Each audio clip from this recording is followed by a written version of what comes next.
চল আমু, যাচ্ছি। ফিরবি কবে? এই তো 2-3 দিন পর। তো এত বড় ব্যাগ নিয়েছিস কেন? কোথায় এত বড় ব্যাগ? ও আচ্ছা, ওই সাথে কিছু খাবার দাবার নিয়ে নিয়েছি। লঞ্চে তো খাবার পাওয়া যায়। আম্মু, আশ্চর্য, 2 দিনের জন্য ঘুরতে যাচ্ছি, কখন কোথায় খিদা লাগে না লাগে। আর তাছাড়া আমরা কি দুজন কি লঞ্চেই খালি থাকবো? বাবা, ওর দিকে একটু খেয়াল রেখো। ওই খাওয়া দাওয়া যেন ঠিকঠাক মতো করে। ওর তো খাওয়ার ব্যাপারেই যত অনিয়ম। আন্টি, আপনি কোনো চিন্তা করবেন না, আমি ওর সাথে যাচ্ছি। ওকেও দেখে রাখবো, ওর সব কিছু দেখে রাখবো, ওর খাবার দাবারও দেখে রাখবো। চল। আমার আসি। আব্বু আসি। পৌঁছে কল দিও। জি। চল। চল।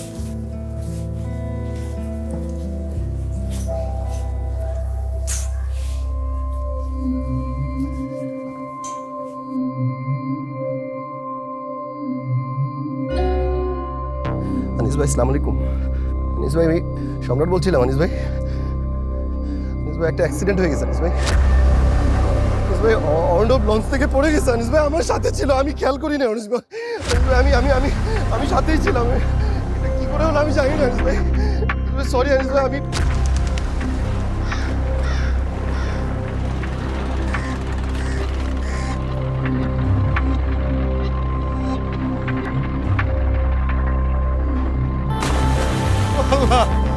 আল্লাহ, তুমি আমার ভাইটার বিরুদ্ধে দাও। আল্লাহ, আল্লাহ, আল্লাহ, আমার ভাইটার বিরুদ্ধে দাও। বয়সের এমন কি হয়েছে? আমার খুব আদরের ছোট ভাই। আল্লাহ,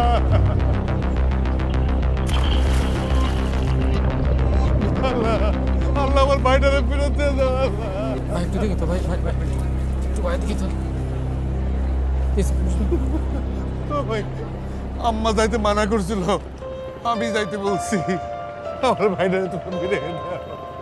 আমি আমার ভাইটারে নিয়ে আব্বা আব্বার কাছে নিয়ে যাবো। আমার ভাইটারে ফিরে দাও ভাই।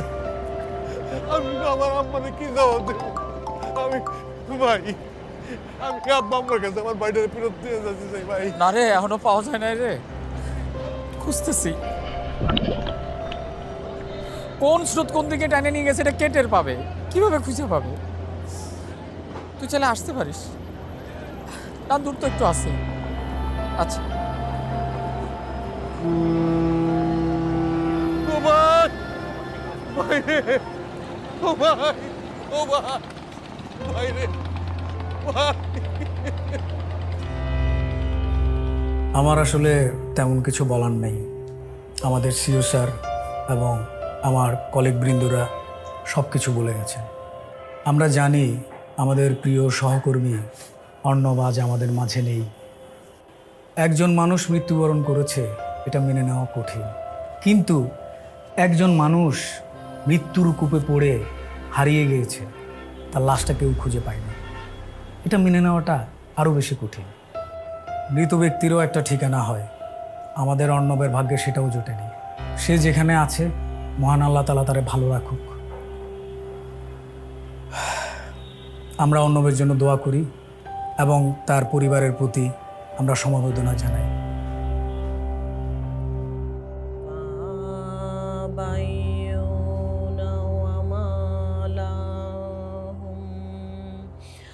أم حسب الله بنا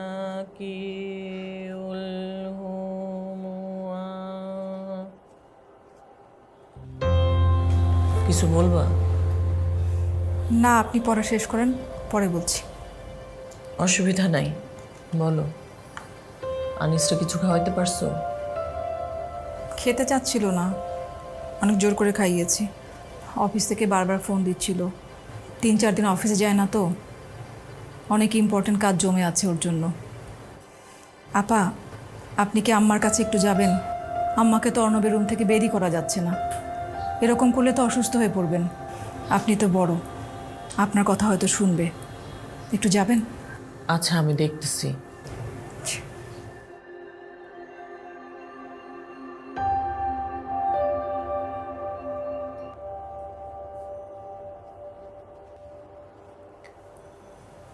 আম্মা, কি করো? না, ওই অর্ণবের কাপটায় ধুলা জমে গেছিল তো, তাই একটু পরিষ্কার করছি। ও তো রোজ পরিষ্কার করতো, একটাই তো পুরস্কার পেয়েছিল।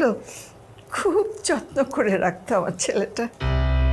আম্মা তুমি এই ঘর থেকে বের হও, ড্রয়িং রুমে যাও, বারান্দায় গিয়ে বসো, গায়ে বাতাস লাগাও, আলো লাগাও।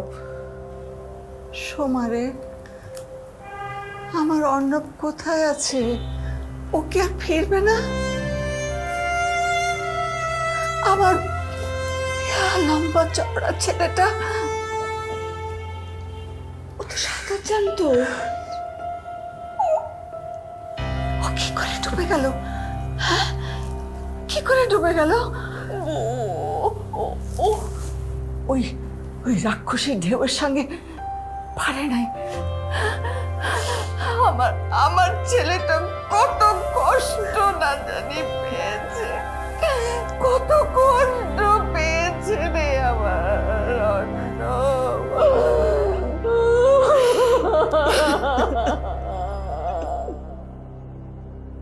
তোমাদের আজকালকার ছেলে মেয়েদের থেকে থেকে কি হয় কিছুই বুঝি না বাপু।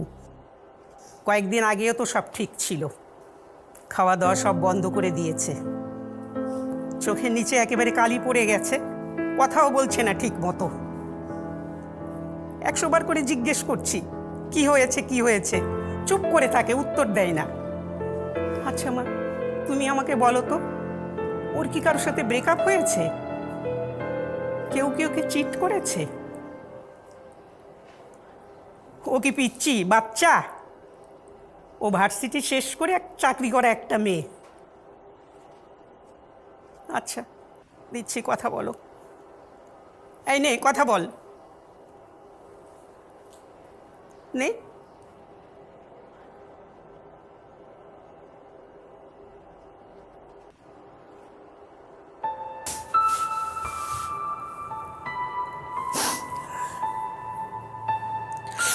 আম্মা তো ঠিকই বলছে, অর্ণব আমার সাথে চিট করছে।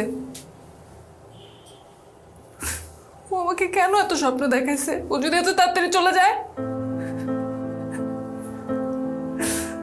আমি অর্ণবকে ছাড়া কিভাবে থাকবো? আমি ওকে কোথা থেকে খুঁজে বের করবো? ওকে ছাড়া কিভাবে থাকবো?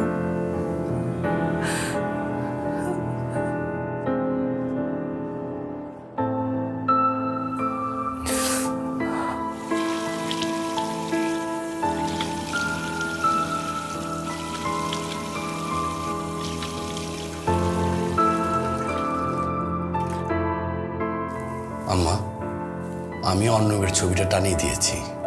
আপনার যখন মন খারাপ হবে, যখন অর্ণবকে দেখতে ইচ্ছে করবে, আপনি ছবিটা দেখবেন।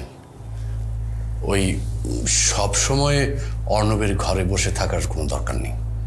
আম্মা, আপনি যদি সবসময় এভাবে কান্নাকাটি করেন, তাহলে অর্ণব যেখানে আছে সেখান থেকে তো কষ্ট পাবে। আম্মা,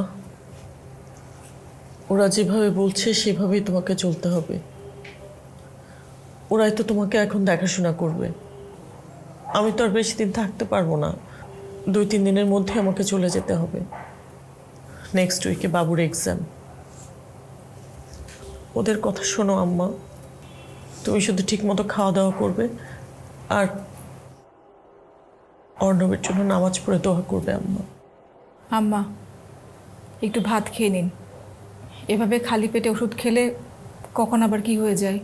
তুমি একটা কাজ করো, একটা প্লেটে ভাত তরকারি নিয়ে আসো, আমি আম্মাকে খাইয়ে দিব। আচ্ছা।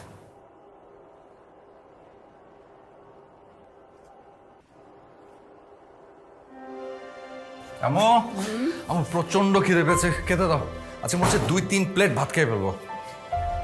দুপুরে খাসনি কিছু? খেয়েছি হালকা পাতলা। কি রান্না করেছো? তাড়াতাড়ি দাও। ইলিশ মাছ। হ্যাঁ বলো কি?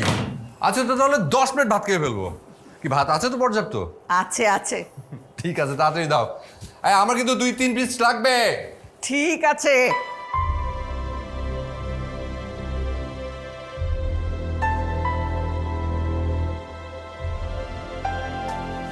তোমাদের মা খাবে না?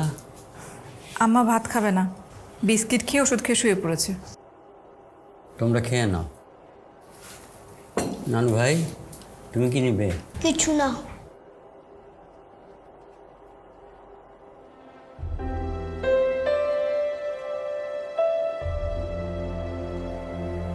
আপনাকে একটা ইলিশ মাছ দিই? না না না, মাছ দিও না, খেতে ইচ্ছা করতেছে না।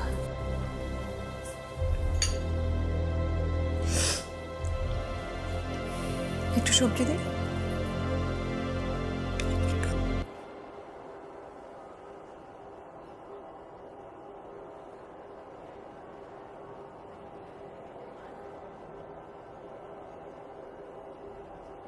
Remember me with smiles, not tears.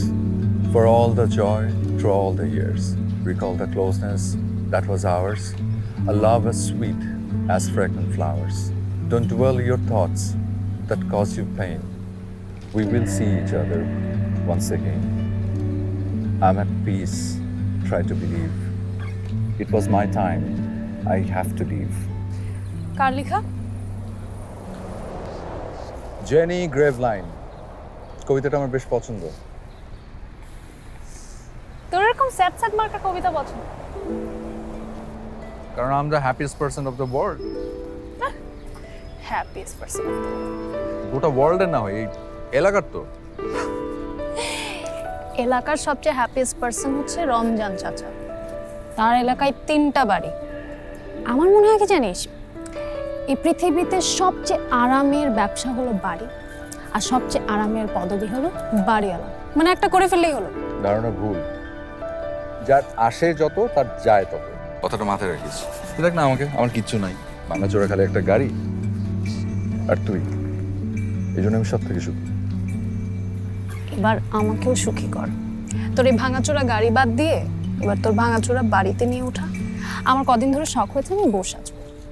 মানে মাত্র ভার্সিটিতে উঠলি, পড়ালেখা শেষ কর, চাকরি বাকরি কর, তারপর বউ সাজার কথা ভাবা যাবে। আমি চাকরি বাকরি করে কি করবো? আমার গাড়ির তেলের টাকা দিবি? তোর গাড়ির তেলের টাকা দিই। আমার শখ হয়েছে বউ সাজার, আমি বিয়ে করবো। শখের দাম দেখি লাখ টাকা। তো বিয়েটা না আরো অনেক আগে করলে পারতাম, বুঝছিস? যেমন ধর যখন আমরা কলেজে পড়তাম তখন কত ভালো হতো না? বিয়ে করে বাচ্চাটাও নিয়ে নিতাম, বাচ্চাও বড় হতো, আমরাও বড় হতাম, তিনজনে একসাথে পড়ালেখা করতাম, বাচ্চাটাকে স্কুলে নামিয়ে দিয়ে আমরা দুজন ভার্সিটি চলে যেতাম। কত জোশ হতো ব্যাপারটা।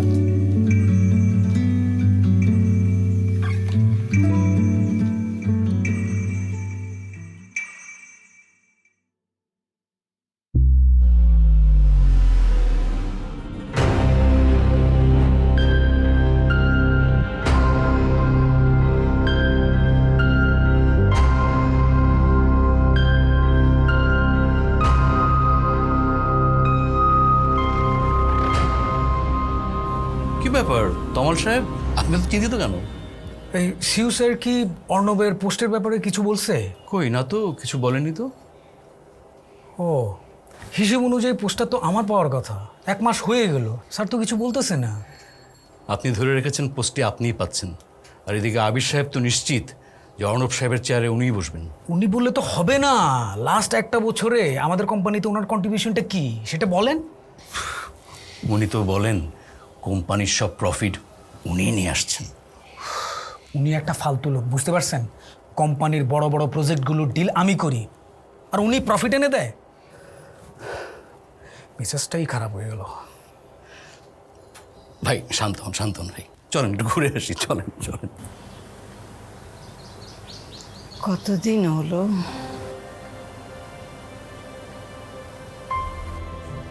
এক মাসেরও বেশি, 35-36 দিন হবে। 36 দিন? তোমার মনে আছে একবার ইউনিভার্সিটি কি কাজে গাজীপুর গিয়েছিল 4-5 দিনের জন্য? আমাদের ছেড়ে থাকতে ওর কি যে অবস্থা হয়ে গিয়েছিল। ফিরে এসে বলল, আম্মা আর যাব না, দরকার হলে নাম্বার কম পাবো তাও যাব না। সেই আমাদেরকে ছেড়ে এতদিন কিভাবে আছে ও?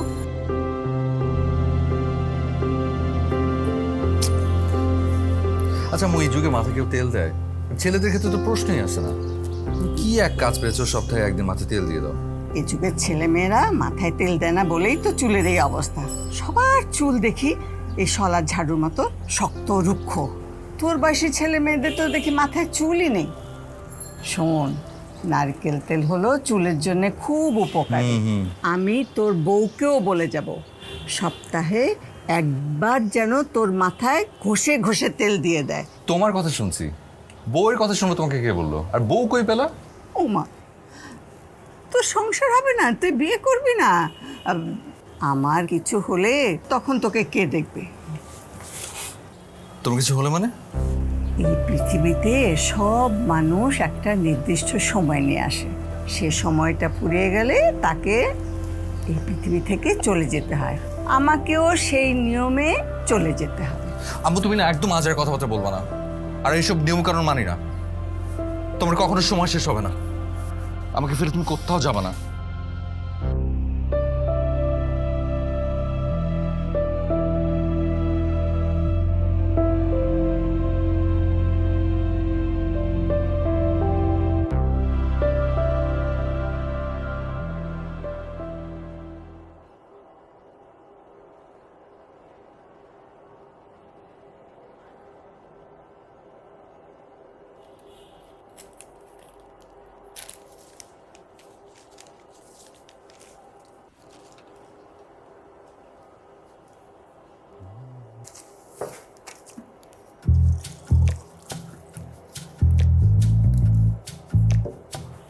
পানিটা খান। আমি কি তোমাকে পানি আনতে বলেছি? না, মনে হলো যে আপনার পানি খাওয়ার প্রয়োজন। ইদানিং না আমি একটা জিনিস খেয়াল করেছি আব্বু, আপনি পানি খুব কম খান।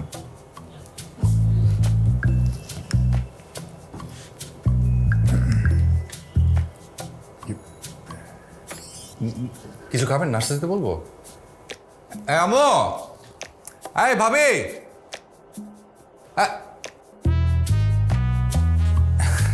না ঠিক আছে।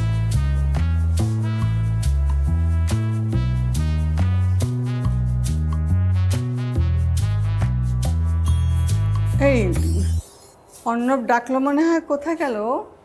হ্যাঁ এসছিল, কতক্ষণ ঘোরাঘুরি করে চলে গেল। কিছু একটা দরকার হয়তো, ওই ছোটবেলা থেকে যা করে আর কি। দেখি তাহলে কি দরকার ওর। কি দরকার? কি আবার দরকার? হয়তো ওর ওই গাড়ির জন্য কোনো কিছু কিনতে হবে। ধরো নাও, টাকাটা দিয়ে দাও, যাও।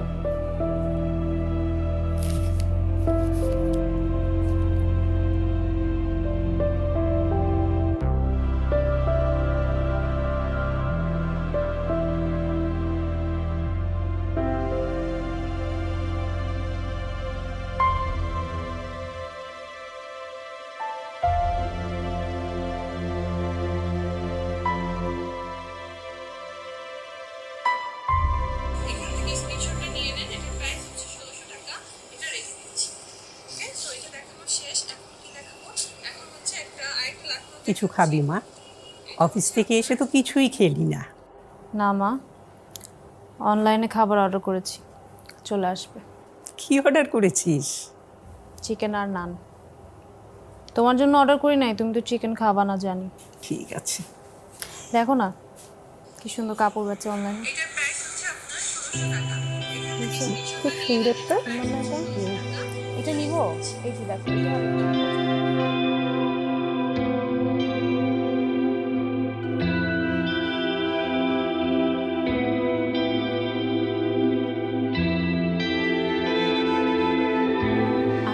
টেনশন করবেন, আপনি পাঠিয়ে দিন তো, আমরা আছি না। জি জি, রাখছি। এই শোনো না, জামিল চাচা আছে না, ওই যে আব্বু আমার খুব প্রিয়, আরে আমাদের বিয়েতে যে ফ্রিজ গিফট করেছিল। ও হ্যাঁ, জামিল চাচা। তা কি হয়েছে জামিল চাচার? জামিল চাচার ছোট ছেলে অ্যাডমিশন টেস্ট দিতে ঢাকায় আসবে। খুবই ভালো স্টুডেন্ট, এসএসসি এইচএসসি দুটোতেই জিপিএ 5 পেয়েছে।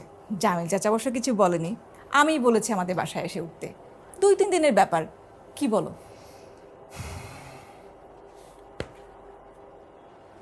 আমি আর কি বলবো, সব কথা তো তুমিই বলে দিয়েছো। আমি ভাবছি ছেলেটা থাকবে কোথায়। কেন, অর্ণবের রুমে? অর্ণবের রুমে এই সময় থাকাটা কি ঠিক হবে? আর তাছাড়া আম্মাই বা ব্যাপারটা কিভাবে নেবে? আম্মা তো মাঝে মাঝেই ওই অর্ণবের ঘরে যেয়ে বসেন। তুমি আম্মার মতো কথা বলছো কেন? আম্মা কি চাইলেই অর্ণবের রুমটাকে জাদুঘর বানিয়ে রাখতে পারবে? কদিন পর তোমার বাচ্চা হবে, বাচ্চা বড় হলে একটা রুম লাগবে। অর্ণবের রুমটা এমনি এমনি ফেলে রাখা যাবে? ঠিক আছে, আমি জামিল চাচাকে নিষেধ করে দিচ্ছি। আমার তো কোনো দরকার নেই মানুষের উপকার করার, আমার কি ঠাকা পড়েছে। আহা, বসো তো, রাখছো কেন? আসতে বলো, আমি আম্মাকে বুঝিয়ে বলবো। এতক্ষণ পর্যন্ত যা যা শুনলেন তা আপনার মৃত্যুর 40-42 দিনের ঘটনা। আর গতকাল পর্যন্ত যা যা ঘটছে তা আমি এখন বলছি।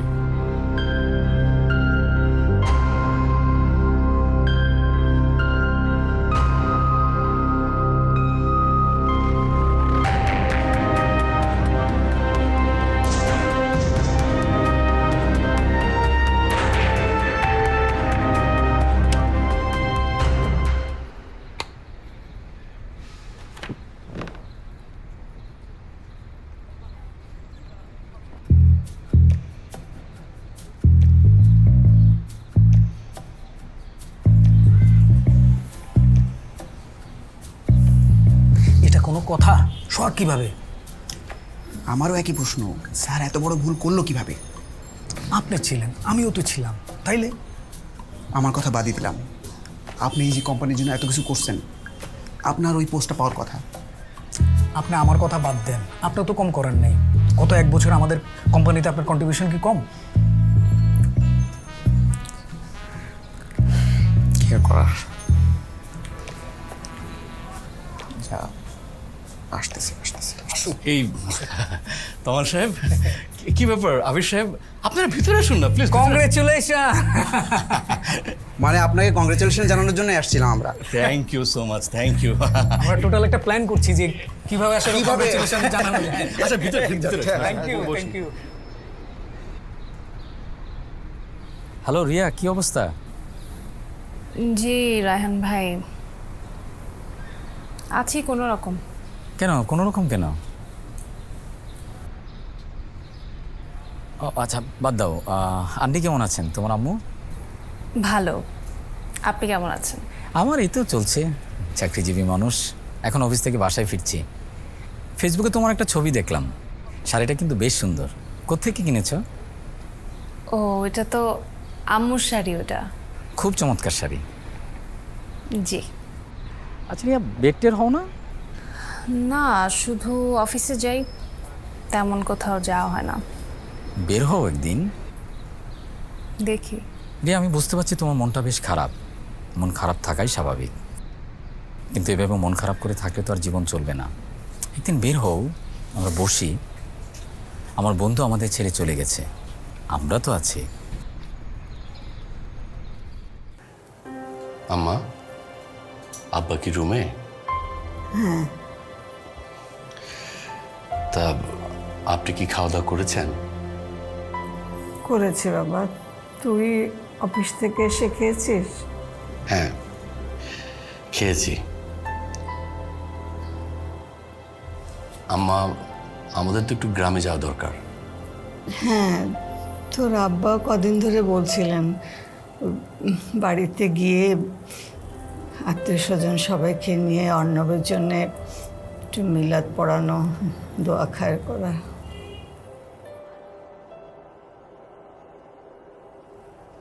হ্যাঁ মা, মিলাদ তো দেওয়া দরকার। তাছাড়া ওই জায়গা জমির বিষয়টাও ফয়সলা করা দরকার। আম্মা, আপনি তো জানেন বড় আপার শ্বশুরবাড়ির লোকজন কেমন। তারা বড় আপার মাথায় ঢুকিয়ে দেবে যে অর্ণবের সম্পত্তিতে বড় আপার ভাগ আছে, আর তারপর বড় আপা ক্যাট ক্যাট ক্যাট ক্যাট শুরু করবে। তার আগে জমি জমার ফয়সলাটা হয়ে যাওয়া ভালো না? তুমি কী সব বলছো? বড় আপা ক্যাটকাট কেন করবে? আর সম্পত্তির ভাগই বা কেন চাইবে? আব্বা মা তো আমাদের কাছেই থাকবে, আমরাই তো আব্বা আমাকে দেখে রাখবো, তাই না? তোর বড়াপা কি তোকে কিছু বলেছে? না। তাহলে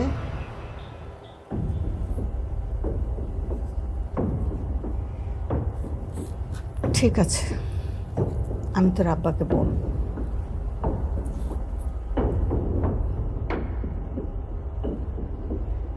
খারাপ লাগছে? ভাবতে পারিনি এমন কিছু হতে পারে, তাই না? কিন্তু এটাই সত্যি, এটাই বাস্তবতা। বাস্তবতা অনেক ভয়ঙ্কর। বাস্তবতাকে আমরা মানতে পারি না, তাই আমরা পালিয়ে বেড়াই। নাও দ্য বেস্ট পার্ট, আপনার চলে যাওয়া একজন মানুষকে একদম দুর্বল করে ফেলেছে। উনি আর আগের মতো সোজা হয়ে হাঁটেন না, শরীরটা একদম ভেঙে পড়েছে, কুঁজো হয়ে গেছে মানুষটা। হ্যাঁ, উনি আপনার বাবা।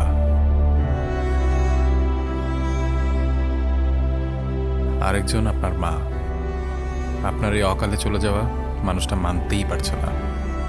এই যে 70-72 দিনের একটা সময়, এই সময়ের মধ্যে এমন একটা দিন নেই যে উনি কান্না করেননি। ওনাকে সারা বাড়ি খুঁজে পাওয়া না গেলে ধরে নিতে হবে উনি হয়তো আপনার রুমে কাপড়গুলো গোছাচ্ছে, নাহলে হয়তো আপনার পুরস্কারের পাওয়া কাপটা মুছে রাখছে। সময়ের সাথে সাথে সব কিছু স্বাভাবিক হয়ে গেলেও ওনারা দুজন এখনো স্বাভাবিক হতে পারেননি। আসলে মা বাবার ভালোবাসার সাথে না কোনো কিছু তুলনাই করা যায় না।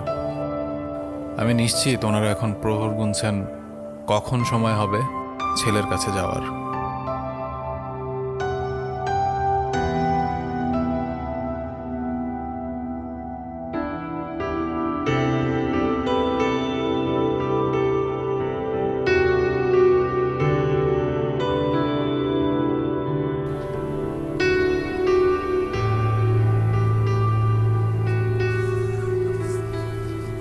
স্যার সালাম স্যার। স্যার ভালো আছেন? ওয়ালাইকুম আসসালাম। তুমি অর্ণব না? জি স্যার। কেমন আছো? কি করছো এখন? চাকরি বাকরি কিছু করছো? স্যার রিসেন্টলি একটা জায়গায় জয়েন করেছি স্যার। আসসালামু আলাইকুম। আছেন কিছুক্ষণ স্যার? হ্যাঁ, আমি কিছুক্ষণ থাকবো। তাহলে আমি স্যার একটু আসি, আমার একটু সকালে যশোর যেতে হবে তো। আচ্ছা ঠিক আছে। জীবন আসলে কারোর জন্য থেমে থাকে না। যতক্ষণ জীবন আছে ততক্ষণ বেঁচে থাকা। দেখেছো তোমার কামাল স্যারের বাসায় সবাই কেমন যার যার নিজের কাজে চলে যাচ্ছে, কান্নার শব্দটাও কমে এসেছে। জি স্যার। মানুষ মরে গেলেই লাশ, নামটা ধরেও কেউ আর ডাকে না। লাশকে গোসল করাও, সবাই লাশকে দেখতে আসো, লাশকে কবরে নিয়ে যাও। কেউ আর বলে না কামালকে দেখতে আসো, কামালকে গোসল করাও, কামালকে নিয়ে যাও। একজন মানুষ যতক্ষণ বেঁচে থাকে ততক্ষণই ম্যাটার করে। মরে গেলেই সব শেষ, সবাই ভুলে যায়, কেউ মনে রাখে না।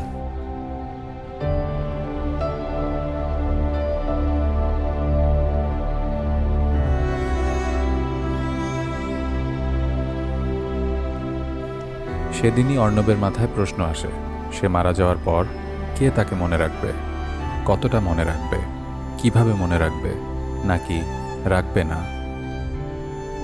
এবং সে ভাবতে থাকে কিভাবে তার এই প্রশ্নোত্তর খুঁজে বের করা যায়। শোন, আচ্ছা মনে কর একদিন হুট করে আমি হারিয়ে গেলাম, তখন তুই কি করবি? হুট করে হারিয়ে যাবে? এত সহজ? ভালো যেহেতু বাসি, আকাশ পাতাল এক করে হলেও আমি তোকে খুঁজে বের করব। আমি জানি। তুই জানিস? জানি। এরপর অর্ণব তার এই প্রশ্নোত্তর জানার একটা উপায় খুঁজে পায় এবং একদিন সে আসে আমাদের কাছে।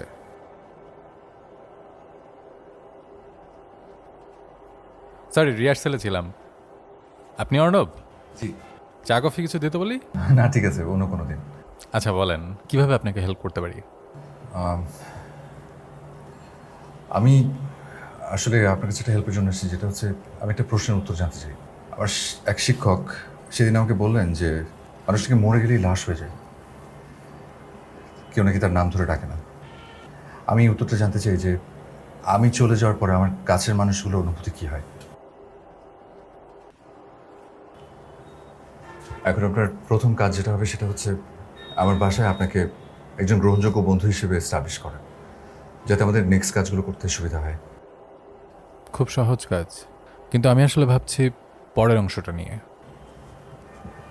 কি ভাবছেন? প্রত্যেকটা মৃত্যু তো আসলে প্রিয়জনের জন্য কষ্টকর, আর এই মৃত্যুটা আসলে আপনার কাছের মানুষরা কিভাবে নেবে, তারা কিভাবে দেখবে জিনিসটা, এটাও তো আপনার ভাবা দরকার। ভেবেছি, আর অনেক ভেবেই আজ আমি এই জায়গায় দাঁড়ান। আপনি বুঝতে পারেন একটা মানুষ কতটা অস্থিরতায় ভুগলে এই এপিসোড এসে দাঁড়ায়। প্রশ্নটা আমার লাইফ ফেল করে দিয়েছে। রাতে ঘুমাতে পারি না আমি। আমার নিজের জীবনটা আমার কাছে খুব তুচ্ছ, মূল্যহীন মনে হচ্ছে। তাই এই প্রশ্নোত্তর জানাটা খুব জরুরি আমার কাছে। অ্যাজ ইউর উইশ, আমি আপনাকে আপনার বেস্ট ফ্রেন্ড দিচ্ছি। এই সম্রাট, সম্রাট,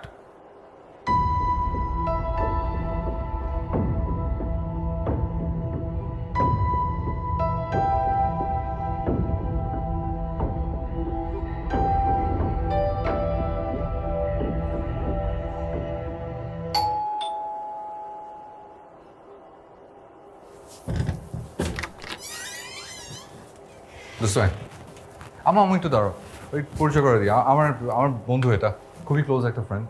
ও 3-4 দিন থাকবে আর কি আমাদের সাথে। ও আসসালামু আলাইকুম। সালাম লাগবে না, বেঁচে থাকো বাবা। কি নাম তোমার বাবা? আন্টি আমার নাম সম্রাট। ও আমো, আব্বুকে একটু বলে দিই, আব্বুকে জানায়নি তো। ঠিক আছে, আমি বলে দিচ্ছি, লজ্জা লাগে না।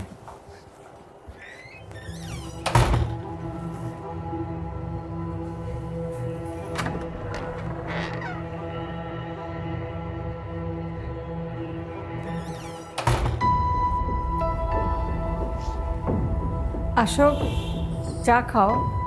না না, আমি চা খাবো। খাও, তোমরা চা খাও।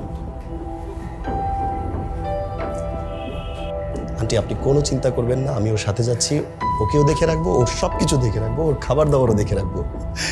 চল।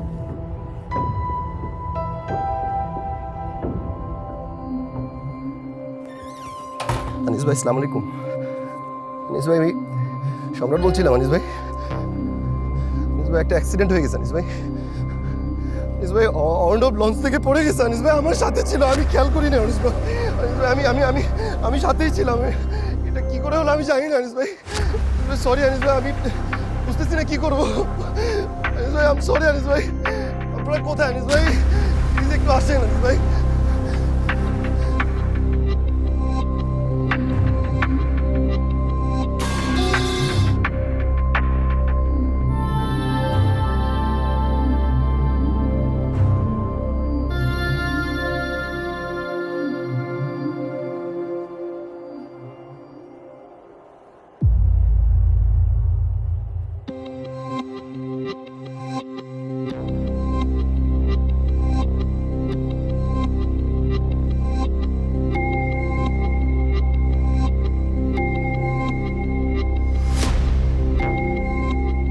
বাড়িতে দুর্ঘটনার খবর দেওয়ার পর অর্ণব চলে যায় অনেক দূরে, যেন কেউ তাকে খুঁজে না পায়। এদিকে তার পরিবার ধরে নেয় অর্ণব আর নেই।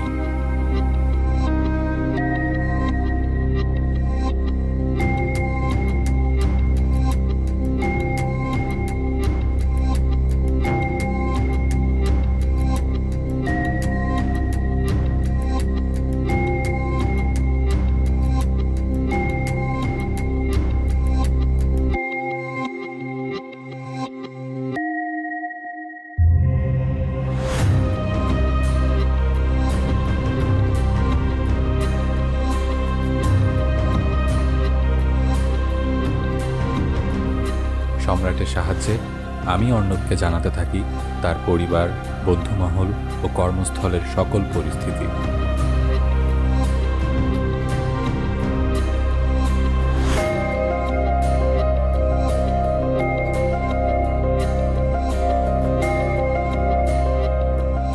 কি ভাবছেন অর্ণব? শুরুতে বাবা মা সন্তানকে জীবন দেয়, তারপর তার পেছনে সারাটা জীবন দিয়ে দেয়। আর জীবন দিয়ে যারা ভালোবাসতে পারে, সন্তান জীবিত না থাকলে কেবল তারাই ভালোবেসে যেতে পারে। শুধুমাত্র বাবা মাই আনকন্ডিশনালি ভালোবাসে, অন্যরাও বাসে কোনো না কোনো বিনিময়ের কারণে, শর্তে, প্রয়োজনে। So stop expecting. আপনি কি আপনার প্রশ্নের উত্তর পেয়েছেন? আপনি অনেক বোকা অর্ণব। সোজা একটা প্রশ্নের উত্তর জানার জন্য আপনাকে এত কিছু করতে হলো। No love is greater than mother's love and no care is greater than father's care. তাও ভালো আপনি আপনার প্রশ্নের উত্তরটা জানতে পেরেছেন তাদের মৃত্যুর আগে। কিন্তু বেশিরভাগ সন্তানই মা বাবার ভালোবাসা বুঝতে পারে তাদের চলে যাওয়ার পর।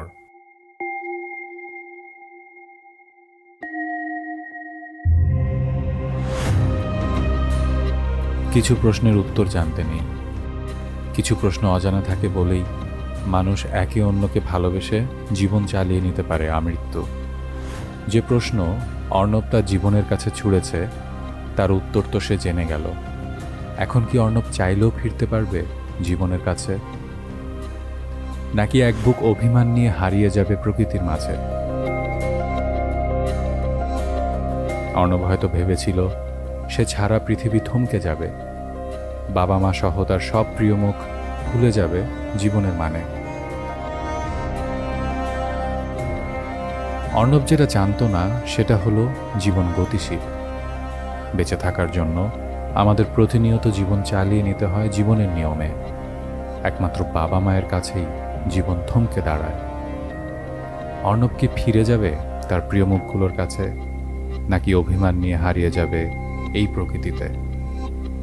এই প্রশ্নোত্তর অসমাপ্ত থেকে যাক, কারণ কিছু প্রশ্নের উত্তর জানতে নেই, কিছু প্রশ্নের উত্তর জেনে গেলে জীবন থমকে যায়।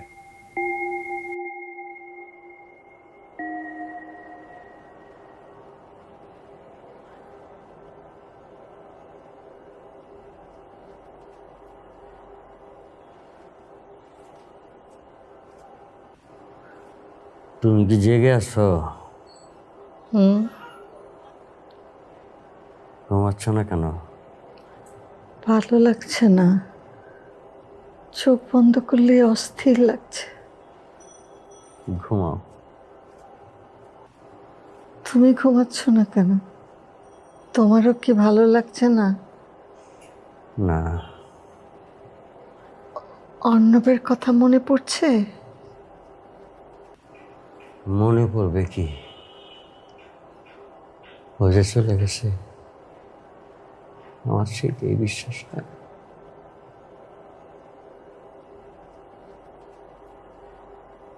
জানো, আমারও মাঝে মাঝে মনে হয় ও বেঁচে আছে।